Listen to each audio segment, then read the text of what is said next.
भज विश्वनाथं भज विश्वनाथं गंगा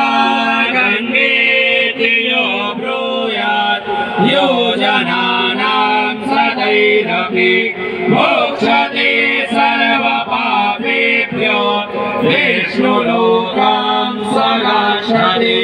हरिः ओम् यज्ञेन यज्ञमयजन्त देवा तानि धर्माणि प्रथमान्य सन्नदेहनाकं महिमानः सजन्त यत्र पूर्वे सत्याः शान्तिदेवाः हरिः ओम् राजाधिराजाय प्रसैव साहिने नमो वयं वै श्रवणाय कुर्महे समे कामान् कामकामाय मह्यं कामेश्वरो वै श्रवणो ददातु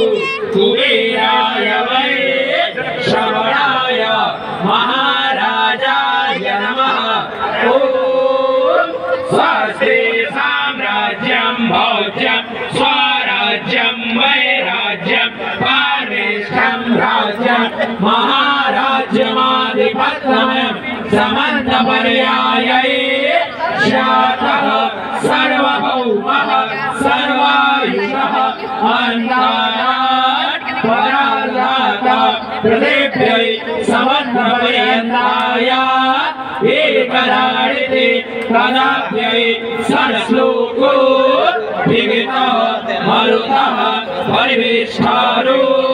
मरुतस्य वसन्गृहे आविशितस्य कामप्रवे विश्वे देवाः सभासदैः ॐ विश्वतचक्षुरुत विश्वतो मुखो विश्वतो बाहुरुत विश्वतस्मात् सम्बाहुयन्त्रमति सम्प्रचक्रैद्यावा भूमि जनयन् देवैकः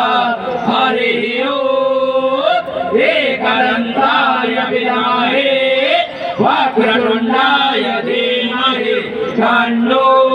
दन्ति प्रचोदयात् हरिः ओम् तत्पुरुषाय विद्महे महादेवाय धीमहि तन्नो रुद्रः प्रचोदयात् नानासुगन्धिपुष्पाणि यदा कालोद्भवानि च पुष्पाञ्जलिर्मया दत्तं गृहाणां परमेश्वरि मन्त्रपुष्पाञ्जलिं समर्पयामि यानि कानि च पापानि जन्मान्तरकृतानि च तानि सर्वाणि नश्यन्ति